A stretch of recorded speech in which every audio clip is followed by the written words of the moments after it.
Kapag ito raw ang nakahain, tsak mapaparami ka ng kanin. Ang isda kasing ito, hindi masyadong matinik. Napaka malaman. Pwedeng iprito.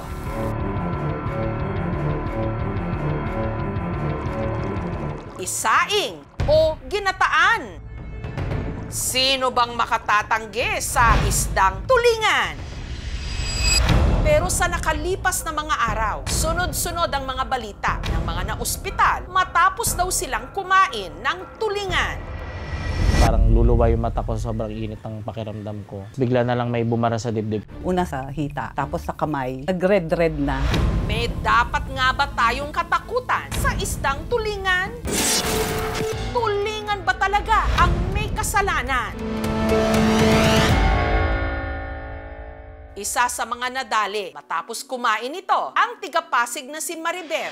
Para may panghapunan, ipinaluto raw ni Maribeth ang tulingan na bigay sa kanya ng isang kaibigan. Isang linggo na siya sa loob ng ref. Tiningnan ko yung tulingan, baka merong amag na. Wala naman, hindi ko na siya hinugasan. Ano yun sinaing na tulingan. Ang prinitong tulingan, pinagsaluhan ni na Maribeth at Maricel. Kanya yung part ng head, sa akin yung part ng buntot. Pero makalipas ang 15 minuto, nangate ang katawan ni Maribeth. Dito sa hita, tapos sa kamay, nag-red-red na. Hanggang namaga na rin ang kanyang mukha. Sabi ko sa kasama ko, Sel, tulingan to. Nandali ako, kinabahan na ako. Naghilamos ako, hindi siya naibsan. Ganun pa rin, makati pa rin, mainit, dumadami lalo. Dahil nahirapan na siyang huminga, isinugod na sa ospital. Para akong na-choke. Sa Facebook post naman ni Raymar, tulingan din ang itinuturo niyang dahilan bakit siya naratay sa pagamutan. Nitong June 2 raw, nung iniluto ni Raymar ang naiwang tulingan sa kanilang ref. Kaya nalakihan talaga yung isda Dapat minsan sa isang linggo may tulingan sa ref namin. Medyo matagal na rin siya nakaimbak sa freezer. Siguro 1 week na. Kampante siya na pwede pa itong kainin. Lalo't may kabilin-bilin ng preparasyon naman daw sa isda na kanyang sinunod. May kasabihan na maaaring malason yung taong kakain kapag hindi natanggal yung buntot ng tulingan. Ang gumagawa nun yung pinagbilihan namin ng isda. Iprinito niya ang tulingan. Kinain ko na siya kasama kamatis, bagoong. Nung kinain ko na yung tulingan, medyo may katina. Di ko naisip kung saan galing. Tama naman pagkaprito. After 15 minutes, doon na nagsimula yung sintoma. Parang luluwa yung mata ko, sobrang init ng pakiramdam ko. Tapos bigla na lang may bumara sa dibdib ko. After ilang minutes, sinahabol ko na rin yung hininga ko. Sa puntong ito, humingi na raw si Raymar ng saklolo. Doon siya nagulat kasi nga yung balat ko manas na, parang pulang-pula daw. Tapos yung mata ko sobrang pula din, wala nang puti. Hanggang umabot na sa punto na nandidilim na raw ang kanyang paningin. Parang ako naging colorblind. Wala akong makita talaga na kulay. Tapos yun, tumawag na siya ng re-responde para idalhin ako sa ospital.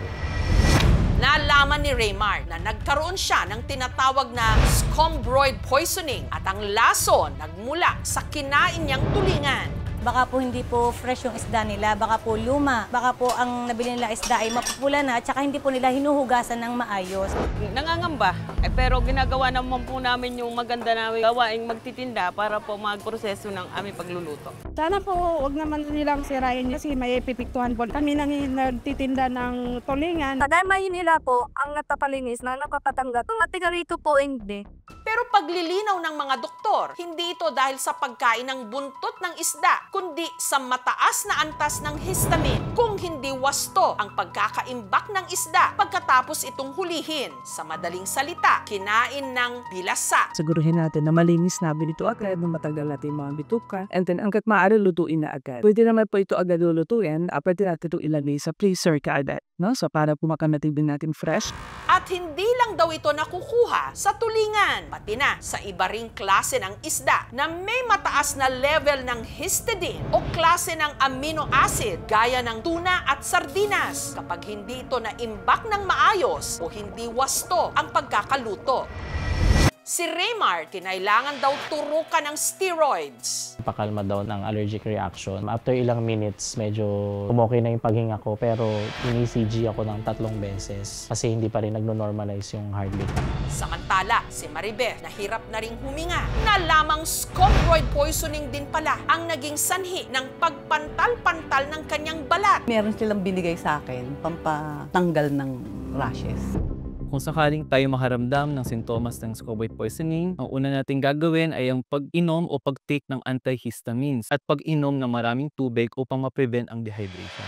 Paalala ng eksperto, para makaiwas sa scombroid poisoning, dapat panatilihing nakapreserve ang isda matapos hulihin. So, paano malalaman ko sariwa? So, dapat syempre yung mata, malinaw sa hindi lubog. Walang mga nakalabas na bituka. Yung balat ng isda dapat makintab yan. At pag pinisil mo yan, dapat firm siya. No? Hindi lumulubog yung daliri natin. Ang maximum na po natin dito is around 48 hours or 2 days. No? Sa iba pong type of food, tumatagal siya hanggang 3 to 4 days. But again, the earlier that we consume it, the better po. Wala naman dapat ikatakot yung publiko no, sa pagkain ng mga isda. Kalaban lang naman natin dito. For example, kung talaga nabulok na siya, we have to do our effort para masiguro na yung ating mga pag-prepare ng pagkain sa bahay, natin nahayaan na mabulok. Pinaka natutunan ko sa nangyaring insidente sa akin is maging mas mapili, maging mas mitikuloso kapag namimili ka ng isda at huwag kang pakampante na kahit anong oras mo bibilihin yung isda, sariwa pa rin yan.